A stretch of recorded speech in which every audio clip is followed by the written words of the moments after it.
Welcome to another episode of the Peak Potential Success Show. My name is Fong. I'm an entrepreneur, business strategist, real estate investor, speaker, and also a best-selling author. And every single day, I help others unlock the potentials and guide them to succeed. Today, I have an amazing guest. This is somebody I met online, and when I heard him speak, I could feel that energy just boiling inside of him. And once I heard him speak, I was very proud and also very honored to be sharing a virtual stage with him at this summit. So I just had to have him on my show. Now, he is a speaker. He's a TEDx speaker. He's an NLP coach. And this is what I actually like during his bio. He's an anti-fragile mindset coach. I have never heard that before. Now, he's also an investment strategist. He gets people to work hard on their personal brandings and also their future planning and gets them to say yes to abundance. So please welcome Abundance Life Coach, Mr. Eugene Seah. Wow. Quite an introduction. Wow. You make my heart go faster. Thank you so much. Hey, that's awesome. Well, how are you today? Very, very good. Yeah, I mean, it's evening on your side, it's morning on my side. So I woke up bright and early just for you and your audience. Great. You're speaking all the way from Singapore. Singapore, that's right. Sunny Island. Very, very nice. This is Singapore, right? Pardon me? No, I have never. I've been to Hong Kong, I've been to Beijing, I haven't been to Singapore. You must come. It's on my list. For the audience members who don't really know who you are, you're a very, very accomplished individual. You speak all over the world. You are a huge entrepreneur. Tell us a bit about your history and how you became who you are today. Oh, that's a great question. First of all, I just want to say I'm super ordinary. When I started, I was just a normal corporate. I call it corporate zombie. Okay, so zombie, as you know, they move around, they eat people's brains, they look like they're alive, but actually they are dead inside. So for many years, I went to the bank to work. I received a lot of salary, around close to about 18,000 US dollars per month, which is around 24,000 Sing dollars per month, which is quite a lot of money for me. And I had to continue working because I have 3 kids and you have a young daughter. Yeah, I have two daughters and I have a son. So all of them want to eat 3 meals per day, which is a bit too bad for me. 3? Yeah, how dare you eat 3 meals per day? Yeah, so I had to buy food, send them to school, and that's a lot of money. So I couldn't quit. And I keep praying, like, what was the solution to all this?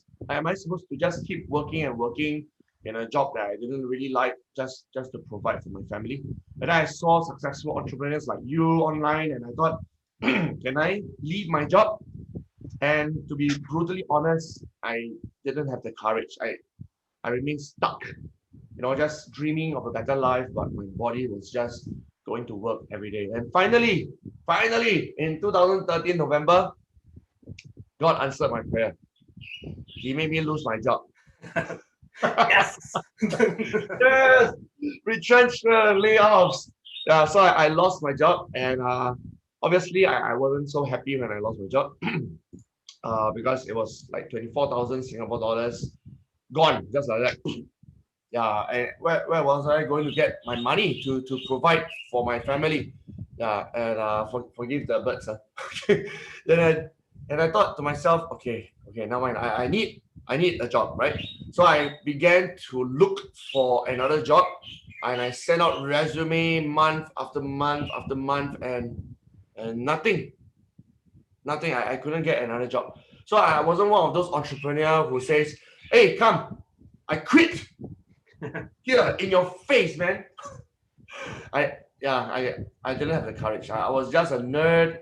I was a coward, and I began to crawl back into corporate life. Unfortunately, or fortunately, depending on how you see it, I couldn't find a job for 9 whole months. Wow. And my savings just depleted. And when I look at my bank account, it was nothing, zero. I had to borrow money from my brother. My brother works in Seattle, US, for Microsoft, and now currently he works for Amazon. And he was just a normal person, right? He just kept saving money. So I knew he had money. And I said, hey, brother, can you like lend me money? And he could have said no, but I'm so thankful to him. He said yes. So after I took his money, I decided, hey, I'm not going to be so stupid, you know. After I get the money, I'm not going to continue looking for a job because I don't know how many months that will be. So I decided, okay, I'm going to use your money and I'm going to start a business. And that's how I became an entrepreneur. So when you said, I'm going to use your money and start a business, what was his first expression and first word to you? That is a very good question. I didn't tell him. Because I'm sitting here going, wait a minute. You have a banking background and an employee background for your entire life. And all of a sudden you beg and you ask, you finally got this lump sum of money. And he's like, okay, now use this money wisely, support your family and do all that stuff. And then you're going to go, no, I'm going to take this and do something I've never done in my life before. So I'm pretty sure that that would have been a very awkward conversation, but you answered it. You didn't tell. Yeah. Well, he's all the way in US, different time zone. So unless I reported it in Facebook, which he reads my Facebook, he doesn't post, but he reads. So he wouldn't know. He wouldn't know what I did with his money. And I could have, I could have just used his money to continue paying for groceries, looking for a job. I knew that it would be putting my fate and destiny into the headhunter's hands. And I knew that that wasn't the responsible thing to do. It doesn't come naturally to me, and I guess it doesn't come naturally to many people. Starting a business is not natural. It is not intuitive, right? Most people feel that it's safer to look for a job. And if I didn't lose my job, I would still think, until today, until 2021, I would still think that it's safer to have a stable job. But after losing my job, I knew that it was not true. It's like the movie Matrix, anytime people can plug you out and you will be in reality that, hey, wait a minute, what happened to my stable income? It's gone, just like this. Yeah, but food doesn't taste as good in the Matrix. Yeah. or in reality, actually, yeah. Yeah. Fake food tastes better. So, okay. So how did you decide to get into speaking and coaching and all that stuff? Because normally, because I can see that conversation, you go, I'm going to take your money and go into business. I'm going to open up a restaurant. I'm going to open up a retail. I'm going to open up something. But no. I'm going to be a coach. So how did that go? There's something called the ikigai, ikigai. Are you familiar with this phrase? No. It's a Japanese phrase. Right. So it basically means the meaning of life. Meaning of life. So I was looking at my life. I was around 39 at the time, halfway there. And I thought to myself, okay, if I'm going to start a business, I have to answer a few questions, okay, based on the ikigai concept. So there are 4 questions I need to ask myself. The first question is, what do I really love doing?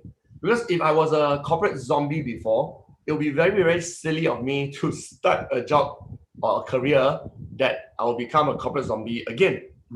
So as an example, I could run a restaurant. I could buy a franchise from Subway, let's say. And I will just end up just counting money again. just like my banking job. So no thanks, I'm not going to start a business to count money again. I wanted to start a business which makes me excited. And I knew I wanted to help people. I knew I wanted to speak and coach. So that for sure fulfills one of the 4 criteria. The second, what am I good at? What am I above average of? So I look at all my friends. Some of them are much better than me at cooking. So no way am I going to start a business. I'm just going to be shredded alive. And I knew some of them could, for example, do coding, programming. Yeah, and I can't do anything computer related other than use Zoom. so no computer for me. So I look at my whole life since preschool.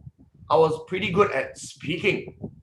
But my teachers always chose me as the default MC, debater, president of the Students' Council, giving speeches. So I knew that, okay, I couldn't fail at that. It comes naturally to me. So it fulfills my second question.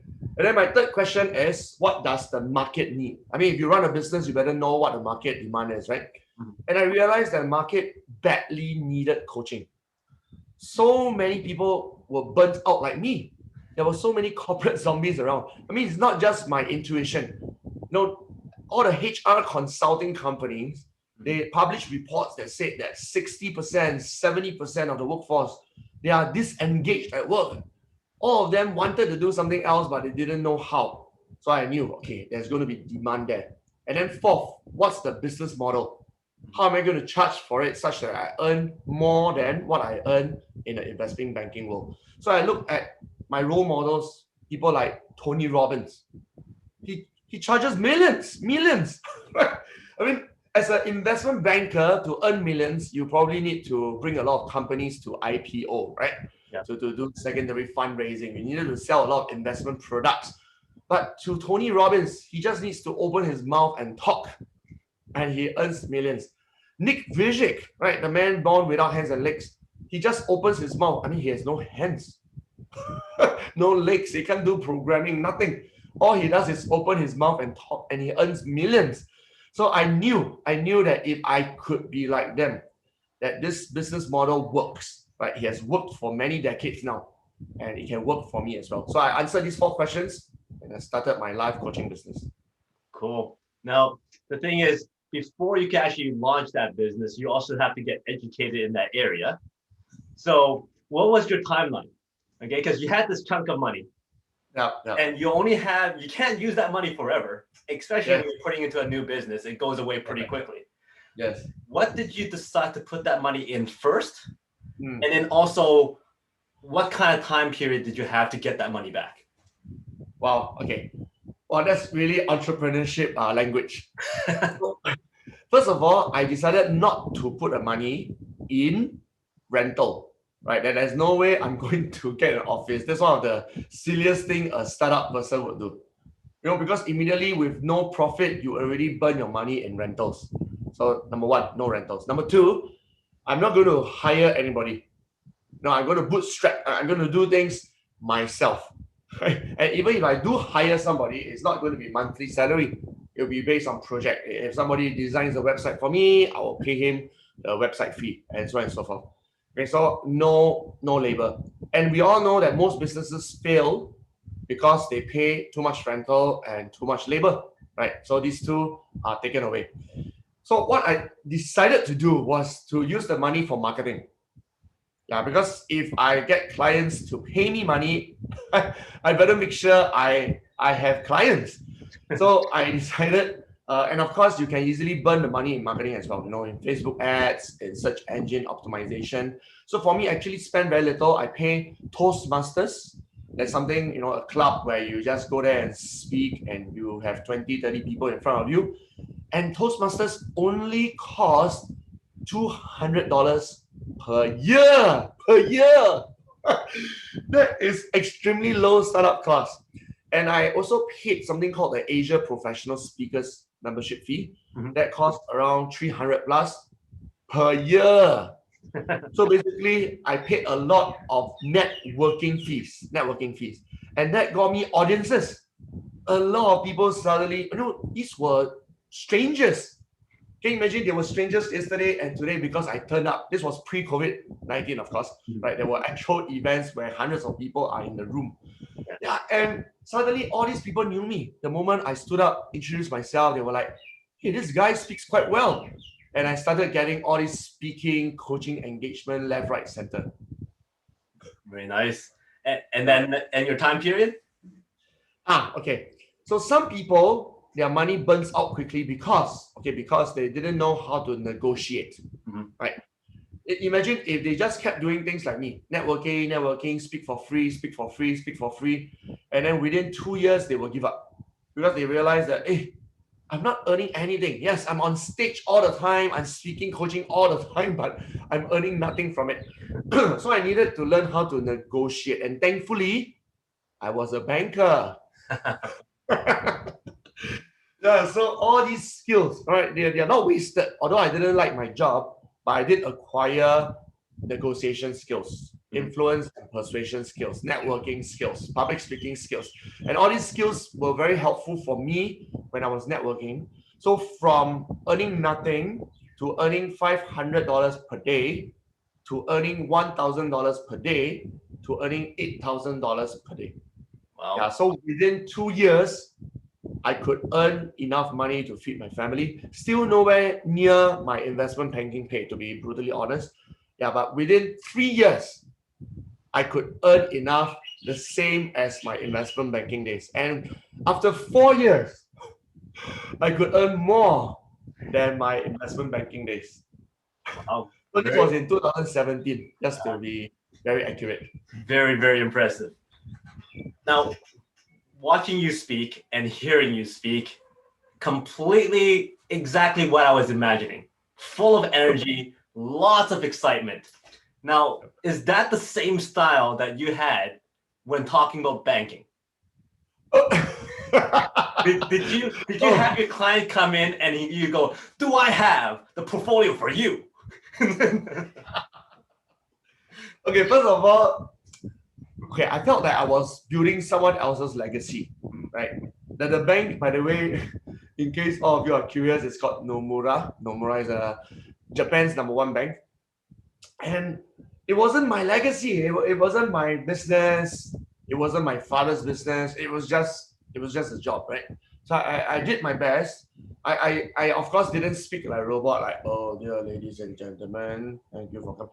I mean, if I spoke like a robot, nobody would have bought anything. But neither did I speak with the kind of passion that comes from my soul.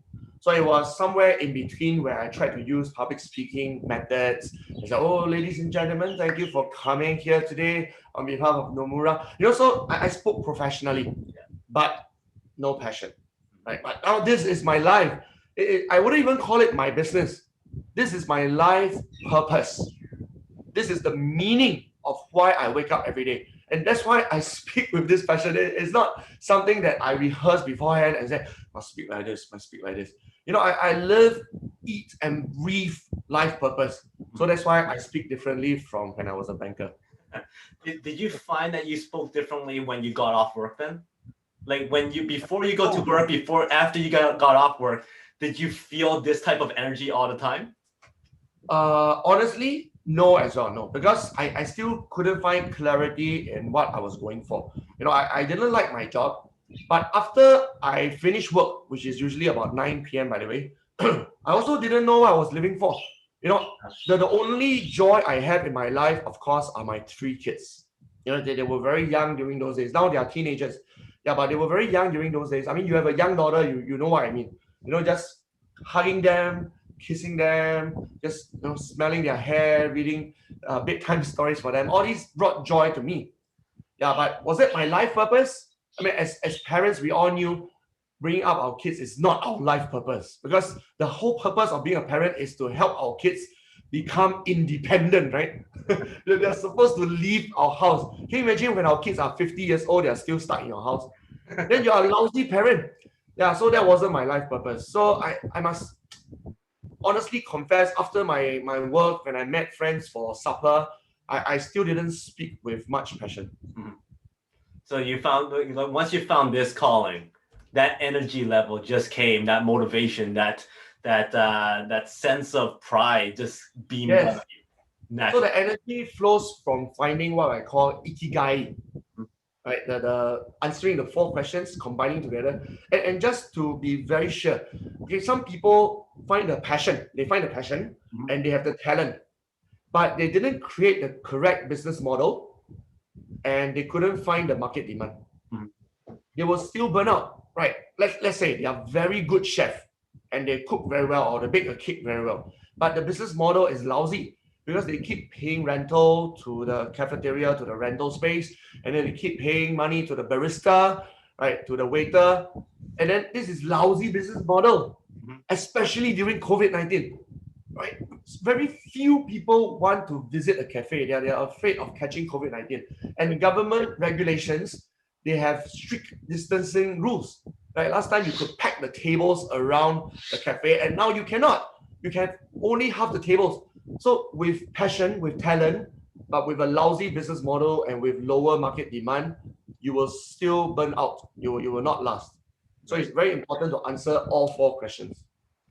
Now, for somebody who has so much energy, what's your morning routine? Okay. In the past life, okay, of course, in the corporate life, I was forced to wake up early because I had to reach office by 8 a.m. Okay, but once I stopped work, I must confess I was very, very, very lazy. Very lazy. I mean, there was no reason to wake up. So I woke up at like 9 a.m. and then went for my breakfast and then started, networking. So it was very lazy. And some people misunderstand. As an entrepreneur, you start to work for yourself, right? And they become a lazy employee to themselves. I went for a swim, I remember. At 10 a.m. I went for a swim. And then 12 p.m. I go for a nice slow lunch. And then I will meet friends to catch up with them. And they thought I was retired. I was like, wow, Eugene, I'm so envious. Like, you wake up at 10 a.m., you go for a swim, you're living the life. But guess what?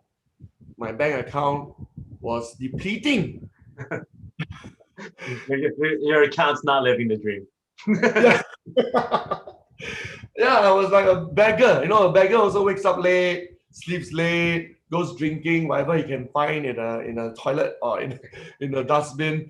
Of course, all of us can live a life like a retiree if you are willing to beg for a living, beg people. But I wasn't willing, right? I want to live with dignity. So I started changing my lifestyle. So I started waking at about 6:30 a.m. and I started answering emails. By the way, at that time, I also wasn't very healthy. I was putting on weight, right? And then last year and this year, okay, especially this year, 2021, I decided, okay, enough is enough.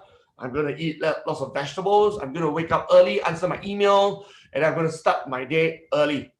I'm going to end my day early as well. By 11 p.m., latest midnight. Before midnight, I must sleep so that my organs can detox. Yep. And I engaged a nutritionist who I have to take picture of all my 3 meals and send to her, and she keeps me accountable. So this is the new life of an entrepreneur where we work very, very hard for ourselves, right? We treat it as if we are in a full-time job, but this time I'm building my own legacy, and I will be one of the best employees for my own legacy.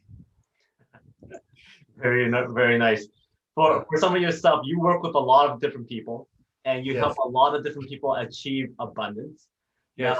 You have that special equation: money, mindset plus mastery equals abundance. Yes. Tell us more about that.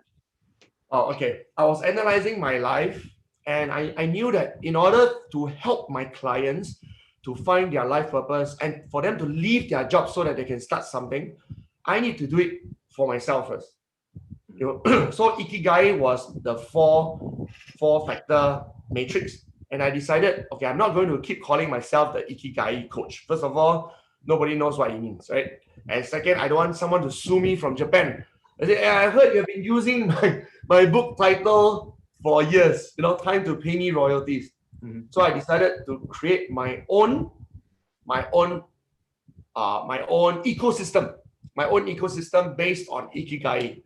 And if you think about it, it's very similar.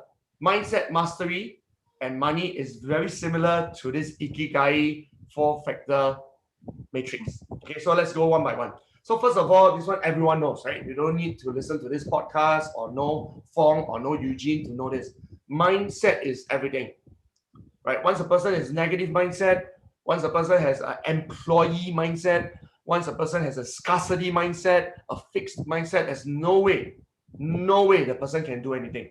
Okay, so we must start with abundance mindset, growth mindset, learning mindset.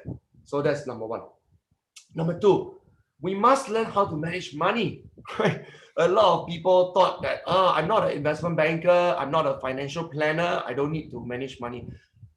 That's why you go into financial trouble. But we all need to manage money. Every one of us, regardless whether you're a doctor, nurse, or entrepreneur, especially entrepreneurs. right? Because every month you're not sure where your money is coming from. So you need to turn your active income into passive income. You can do it through dividends, through property rentals, through annuities. I mean, that's another topic altogether, right? So we need to manage money. And then thirdly, we need to gain mastery. A lot of us are mediocre in what we do. Like, for example, life coaching, speaking coaching, they say, oh, this is so meaningful, I want to do it. But they don't speak with energy. They have no inspirational stories. They have no humor. You know, they are not concise. They don't give like a 3-factor framework, a 4-factor framework within half an hour. Then they drone on and on and on, and we're not quite sure where they are going. So they have no mastery. So we need all three combined together to gain abundance in our life. And that's what I do for my clients. I coach them on all three areas. And here's the magic. Each of these areas pay me an income. Mindset pays me an income because of keynote speaking and coaching. Mastery gains me an income because of personal branding and negotiation skills. And money pays me an income because I earn commission from managing people's finance. So that's 3 streams of income right there. Very, very well said. Now, if you got an opportunity to go back in time to talk to past Eugene, do you stand there and go, don't worry about it, you'll be fired in 2 days? Or do you give or would you give him advice of, why don't you start doing this first? Okay, I would have gone back to very, very young Eugene about 5 years after he started work to say, hey, Eugene, okay, wake up your idea. It's time to quit and be our own boss. And I wouldn't go all the way to university, Eugene, because I do believe a person needs some corporate experience. And 5 years is enough. Some people think that, wow, I need 10 years, 15 years. No need. Okay, about 5 years of working experience. And after that, come out, use your working experience, use your working network, and start to build your own legacy. So this would be my advice for young Eugene. And plus the fact that the first 2 years, I didn't have this 3M framework: money, mindset, mastery.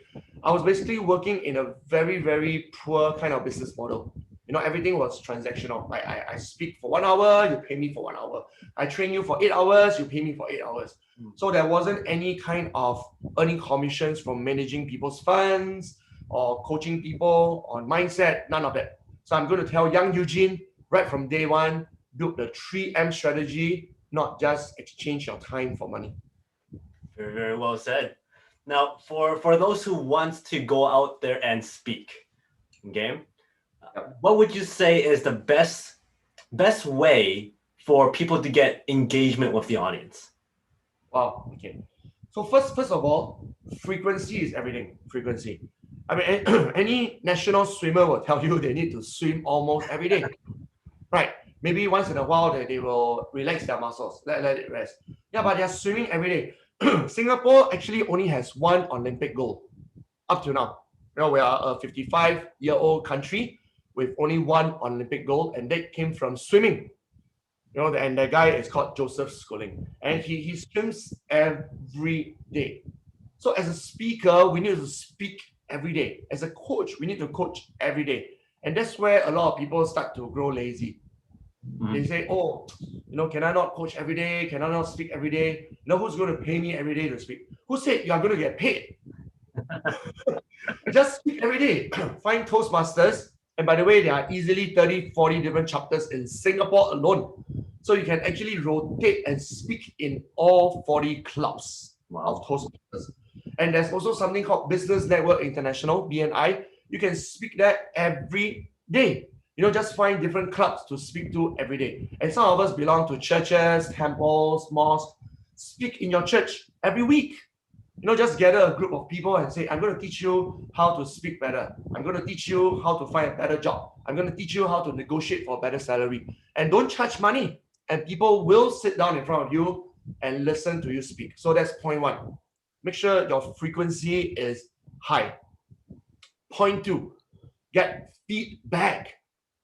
You know, there are a lot of people who are very complacent and arrogant. I actually know such people because I'm in an association of speakers and trainers. Sometimes after people speak, I will ask them, are you okay with me giving some feedback to you?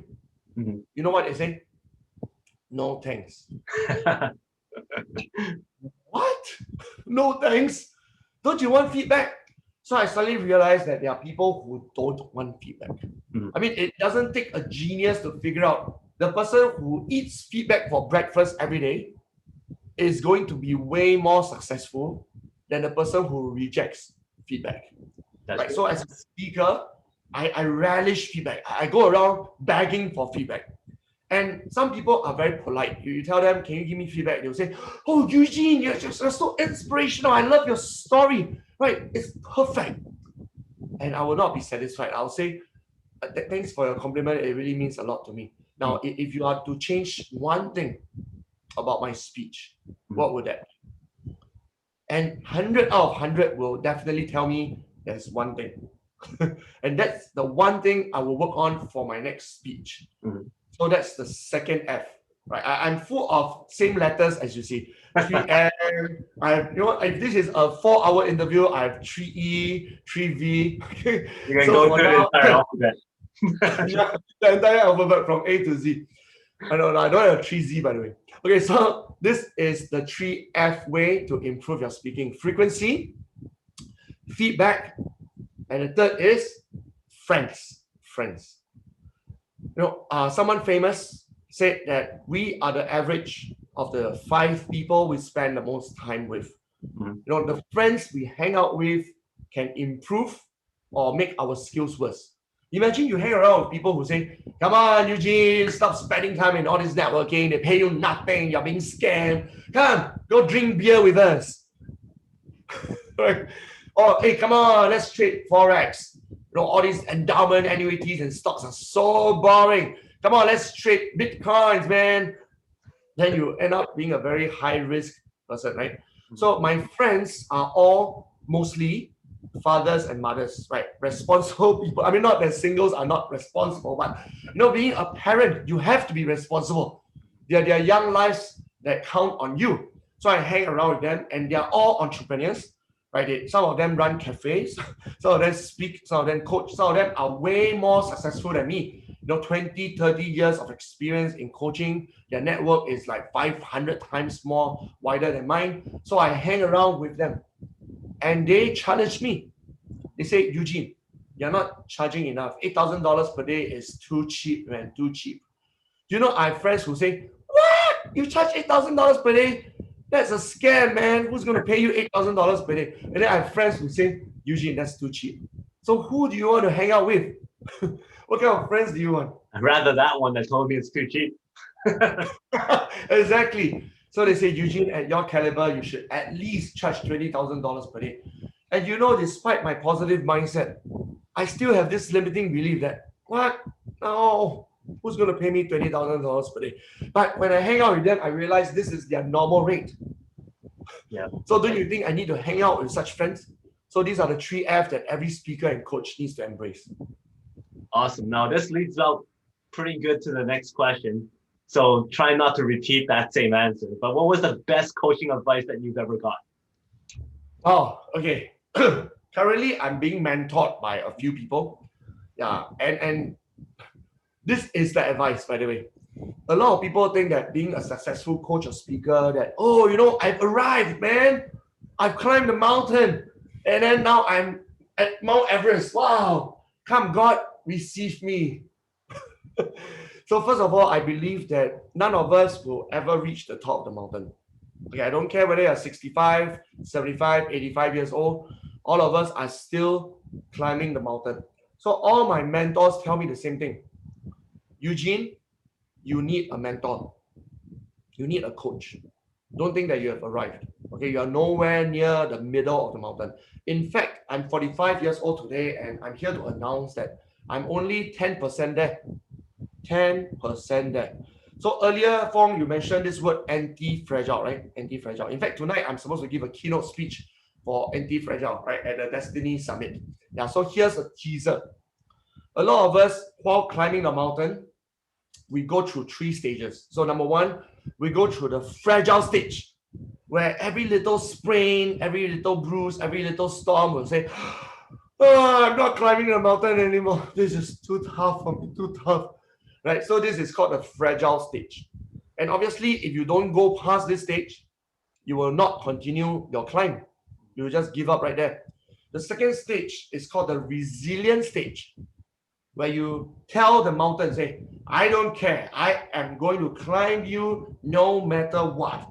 So the storm comes, you break a leg, and you continue to climb. Right? That's called the resilient stage. And most people stop there. They think that, wow, that is already amazing, isn't it? So I'm here to announce that there's a third stage. It's called the anti-fragile stage. And in anti-fragility, it means that every broken bone, every storm will make you even better. Not the same, but even better. And that's the advice I've been receiving from my coaches and mentors. Eugene, life is very, very long. Okay, not short, long. Right now it's only 45. I can live all the way until 90, for example. So throughout this whole journey, retrenchment is only going to be one of the few tragedies you face. You're going to face a lot more tragedies. I mean, touch wood, right? Knock on wood. I may get cancer. I may get heart disease. I may get all sorts of family tragedies. Who knows what's going to happen? Like COVID-19, suddenly out of the blue. I was supposed to fly around to Hawaii, to Fukuoka to speak, and the trips were just cancelled like this. No, it's a big shock to a keynote speaker, right? You know. So I tell myself, I'm going to be anti-fragile. Because of COVID-19, I'm not just going to press on. I'm going to be better. So I doubled my sales last year during COVID-19. Wow. Because of what my mentor and my coaches tell me, be anti-fragile, Mr. Eugene Seah. Don't just press on. Don't just pay your bills. Double your sales during COVID-19 by launching new programs on Zoom. And that's exactly what I did. I launched 3 new programs all on Zoom. Well, congratulations on that. That basically proves to everybody that during COVID and during this downturn, you can still make a lot of money on it. Yes, only if you're willing to be anti-fragile and be coached and mentored by someone better than you. Great. Now, throughout this entire time, you gave a lot of great nuggets and a lot of great advice. What would your one advice be if you were on the world stage addressing everybody for the next minute or two? Now, the first word that came to me is, of course, anti-fragile, but I don't want to repeat myself. Yeah. So my question for everybody, because I can imagine on the world stage, there will be people who are already successful politicians, people like Elon Musk, who has already run many successful businesses. Right? So in front of me, there are people who are successful. And I want to challenge everybody right now with one thought. Okay, what is my life purpose?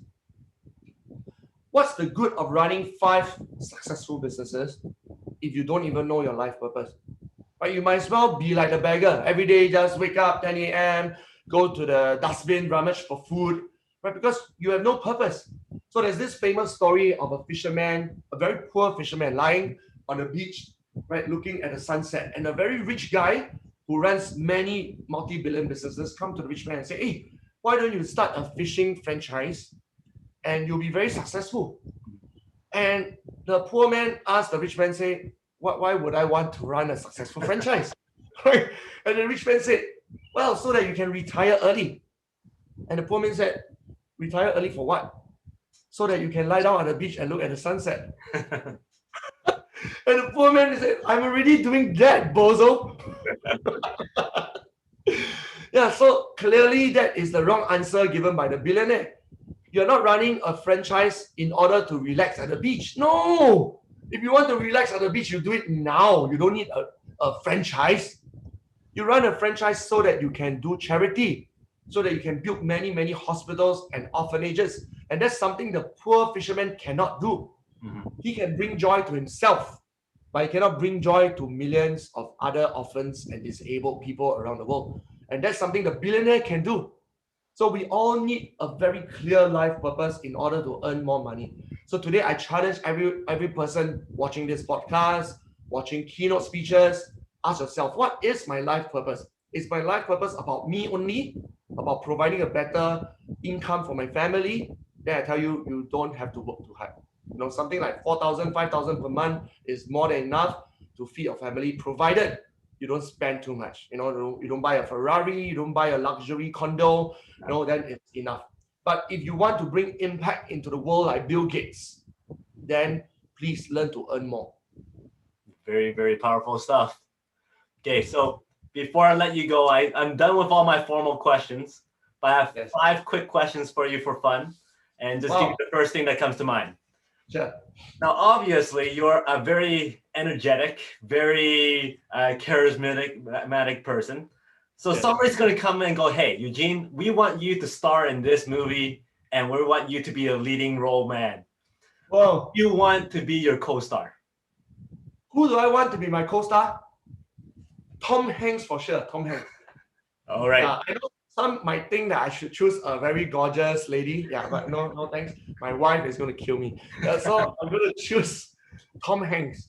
Okay. You look at this guy, right? He's not very good looking, not muscular at all. No one compared a six-pack like most other people like Tom Cruise. But this guy can act. And he can act not just in one single role. Like Keanu Reeves acts in the same role in 20 movies. But Tom Hanks constantly changes his role in every movie. I have highest regard for him as an actor. I want to co-star with him. Okay, awesome. Now, Tom Hanks is at your house right now. Right, yes. He's hungry. You're going to be serving him your most famous dish that you can prepare for him. What are you going to prepare for him? OMG. I know you love eating because we talked about food before. So what's that special dish that you could prepare? Okay. I definitely love eating, and I'm very embarrassed to tell you that as a 45-year-old man, I cannot cook at all. Yeah. So the only thing I've ever made for my friends is I've bought water and put a green tea bag. And that's what I'm going to serve Tom Hanks. I'm going to say like, Mr. Tom Hanks, I want you to stay alive as long as possible. And Japanese green tea is well known to have high levels of antioxidant. So here, this is my signature dish. All right. I have you on the stage and you're about to perform something. Yes. Not speaking. What is that thing that you can perform? Oh, I'm actually quite good in singing. I can imagine. When I was in high school, we represented the school. We meaning my group and me. And we won silver. Not gold, but we won silver in the national singing competition. Wow. And singing helps me to de-stress. Is that something you can give us a couple bars here? Oh, okay. Okay, by the way, I'm a Christian, so please forgive me if I sing a Christian song. Great is thy faithfulness, oh God, my Father. Okay, that's all for now. Nicely done. You're the first person to sing on my show. Good job. Wow. With enough money, I'll come back and just sing for 1 hour. Most people go, oh no, that's just for me. So then you're the first person that says, yes, I will sing. I'm going to sing, yes. All right. You're stuck on a desert island. Yes. And you could eat one food for the rest of your life. No consequence. No consequence? No consequence. What would that food be? No consequence. Wow.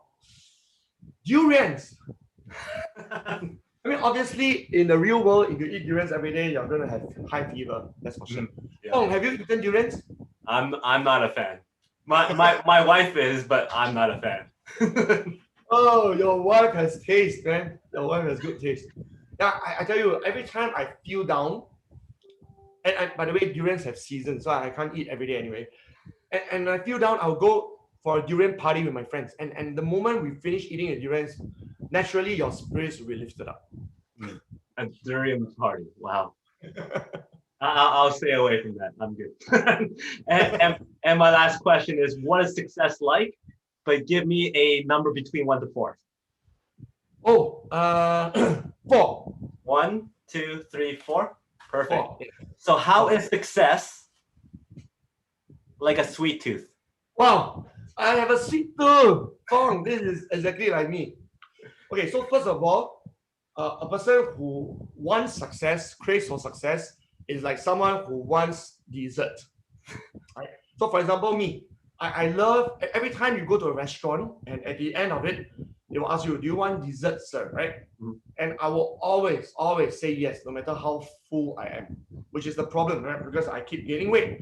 And I will always try different kinds of dessert. Like what Tom Hanks, Forrest Gump says, life is like a box of chocolates. You never know what you're going to get. Yeah, and I will just look through the menu and I will order different things all the time. However, when a person is not clear about his purpose, of staying alive, staying healthy, then he can actually have too much of a good thing, just like sweet tooth. So success is something that you need to constantly check yourself. So some people, after 1-2 years of a startup, and then they sell out, let's say, to Airbnb, right, to Facebook, and then they earn $20 billion. And success can get to their head, just like dessert can get to your guts. So a person needs to be mindful. Say, hey, I think enough is enough.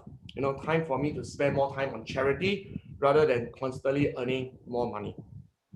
Very, very well said. You made something like that turn into a life lesson. Good job. Thank you. Well, thank you very much for your time, your story, and your journey. It was amazing to hear that, and you gave us a lot of great advice and nuggets too. Do you have any final words? First of all, I want to say, Fong, you are an amazing interviewer, and you are an amazing coach and speaker as well. So thank you so much for giving me the honor of being on your show. Wow, thank you very much for that. So that is it for today. My name is Fong Chua. He is Eugene Seah. Until next time, today is the day to unlock your peak potential. We'll see you later.